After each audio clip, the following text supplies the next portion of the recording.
over the years, Gundam has had a lot of video games. Some good, some bad, and a lot of them, as a lot of licensed video games tend to be, unfortunately. And today, I want to see if this was the case for Gundam's very first console video game, Zeta Gundam Hot Scramble for the original Nintendo Entertainment System, or the Famicom as it was known in Japan. But before we look at the game itself, I first want to look at the build-up towards the launch of the game, because for Japanese gaming fans, there was a lot to look forward to. The game was released in August of 1986, which was about 6 months after the anime aired, so Zeta Gundam fever was still in full swing. And on top of that, the game was heavily promoted as being made by Masanobu Endo, the person who was responsible for making the incredibly popular Xevious in 1983 and the cult classic The Tower of Druaga in 1984. He was such a big deal, in fact, that the first thing they mentioned in a TV commercial for Zeta Gundam Hot Scramble is Masanobu Endo's involvement. Endo Masanobuが Zeta Gundam に命を吹き込む。あなたが Zeta の鼓動を聞け。機動戦士 Zeta Gundam Hot Scramble. So having Endo on board was basically like a seal of quality. If he's working on it, how could it possibly be bad? And Bandai didn't just go all in on the commercials. They also made the box of the game itself stand out. Now, in the West, we're used to relatively big boxes for our NES games. But in Japan, the usual box size was much smaller, barely being bigger than the cartridge itself, and Famicom cards were also significantly smaller than NES cards. For Hot Scramble, on the other hand, they would go for a box that was like over twice as big and also had some really cool box art, also that they could attract even more potential buyers. And these strategies paid off in spades. The game would go on to sell a total of around 400,000 units, which was an admirable amount for a licensed game, and would also make it one of the top-selling games of 1986. So far, so good. Now let's boot up the actual game.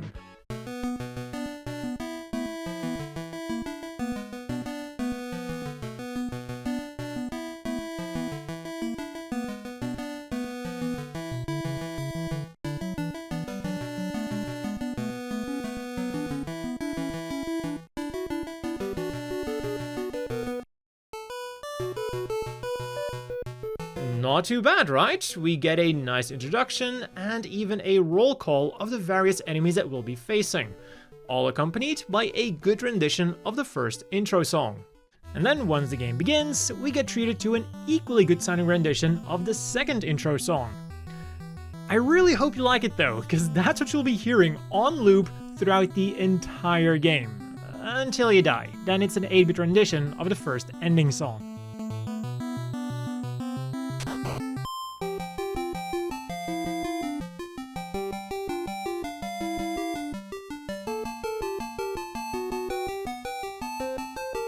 This was considered to be one of the game's stronger aspects, by the way. So let's move on to the gameplay after a quick word from today's sponsor, NordVPN, the premier VPN service that helps you not just dodge all of those pesky region locks, but also gives you extra protection while browsing online. And if you don't have Nord yet, by using the code kkrt or the link down below, you'll not just get a sweet discount, but you'll also be supporting the channel. The game then is divided into 2 segments, and the first segment is what generously has been described as a first-person shooter.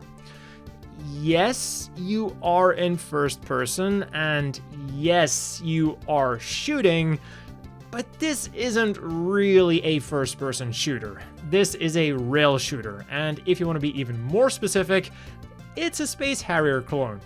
They just went from third person to first person, and unfortunately, you don't move quite as fast as the dude from Space Harrier. This makes the game feel a bit more clunky, and it also makes it harder to lock on to the fast-moving enemies.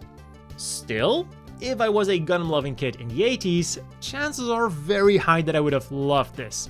The first-person view makes it feel like you're actually piloting the Zeta Gundam, and the enemy sprites are looking really good.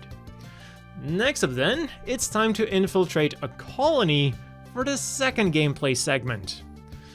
This is where the game falls off hard. Apparently this was tacked on without any input from Endo, because Bandai felt that the game needed more variation. So it looks like they looked at another popular game of the time, Thexter, and decided to clone that one too. The only problem is, they failed hard.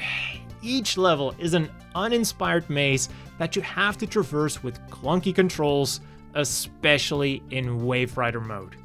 Your main goal here is to make it to the boss battle, and along the way you'll find some power-ups.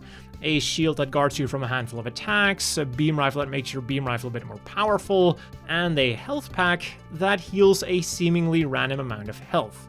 Going from quite a lot to literally nothing at all. Also, be careful when walking around the maze, because enemies are constantly spawning in random places. Sometimes in places you can't reach, which is very convenient because they also can't reach you, and sometimes you'll have two enemies spawning in exactly the same place. Quality. And yet, things get even worse with the boss battle. It's an energy core that doesn't do anything on its own. You shoot it, it fires a scatter shot back, you evade the scatter shot, rinse and repeat until you win. It's like the boss doesn't even want to fight me. It just sits there like the core of a colony, which I blew up.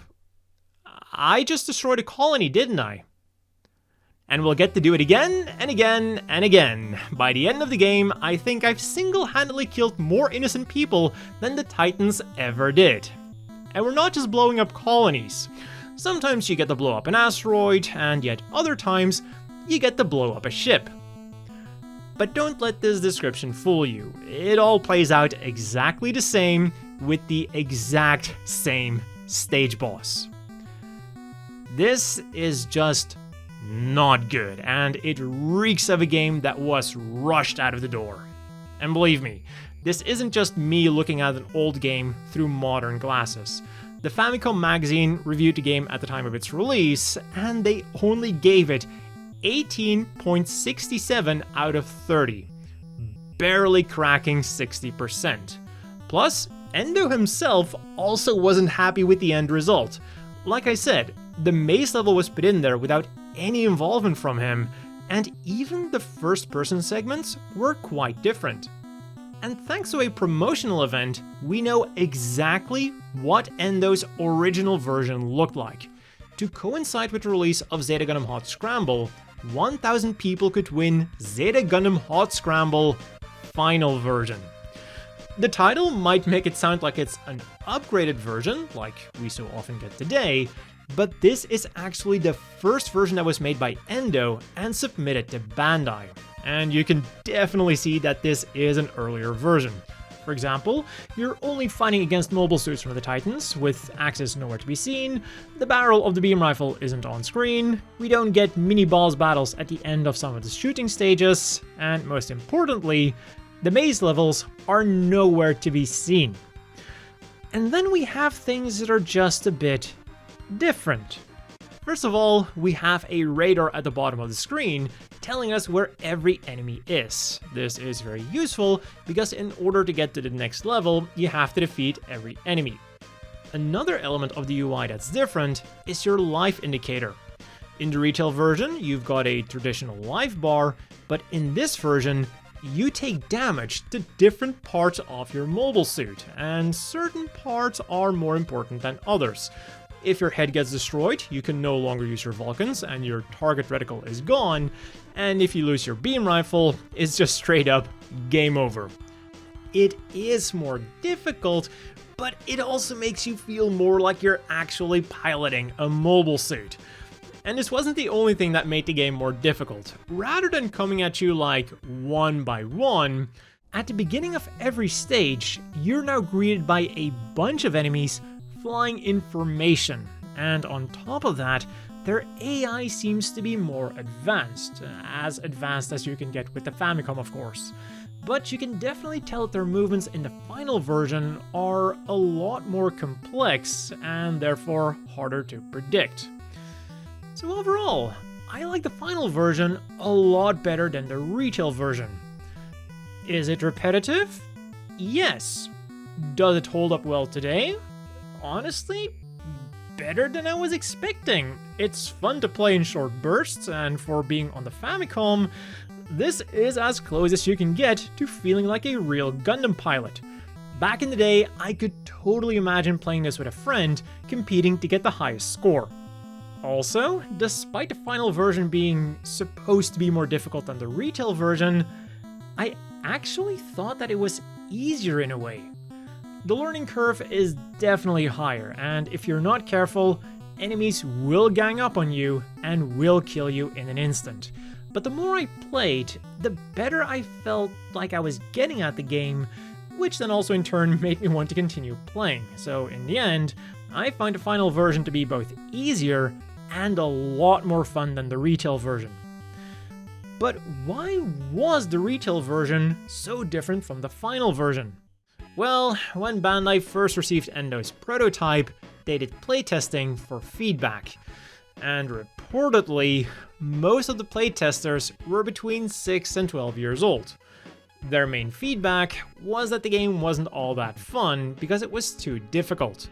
This then led Bandai to making the game easier and more straightforward, and it also pushed them to put more variation into the game with the maze levels. But somehow, this wouldn't be the end of this game's story. Despite being widely regarded by Japanese players as a kusoge, or shit game, it was the first Gundam console game. So in March of 2004, it would become part of the Famicom miniseries, known in the West as the Classic NES series. These reports of various NES classics for the Game Boy Advance that were mostly identical to their original NES releases. Some games had a few minor differences, and of course, the screen ratio had to be adjusted a little bit to get them to fit on the Game Boy Advance screen. Rather than a regular release though, Hot Scramble was only available through a raffle.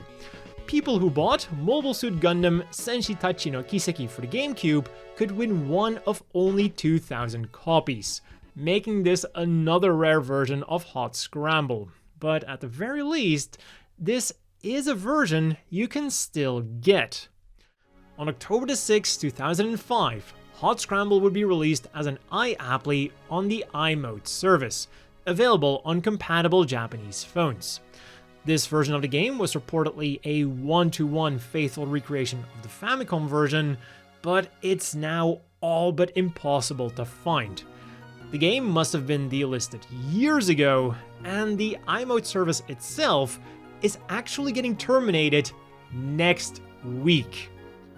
Now, is it a big deal in the grand scheme of things that we lost the i-Apli version of Hot Scramble, which is identical or supposed to be identical to the Famicom version anyways? But also on this service were other Gundam games that were only available on that service, like for example, a strategy game called Zeta Gundam to Earth, and believe me, good luck trying to find out anything about this game or the other Gundam games that were also on this service. But anyways, back to Hot Scramble because we're still not done. In 2016, Bandai celebrated 30 years of Gundam video games, and they did so with a new built mobile suit called the Scramble Gundam. This modified Zeta Gundam would appear in Build Fighters Tri-Island Wars, it would appear in several Gundam video games, and of course, it got its own high-grade Gunpla. Plus, it would also get an upgraded version called the Hot Scramble Gundam, which would appear in the Build Fighters Amazing Ready manga and also several video games. And that name makes it even more obvious that they were referencing the Hot Scramble video game. But so, the Hot Scramble Gundam took the original Scramble Gundam and added custom weapons inspired by the new Gundam. And this is where things finally end for Hot Scramble, at least for the time being. It might be more of a hot mess, but it has a surprising history behind it. So let me know down below, did you ever play this game and what did you think about it? Don't forget to check out NordVPN with the link down below, or the code kkrt. As always, a big thank you to the Patreon supporters. I hope everyone watching has a great evening, and I'll see you all next time.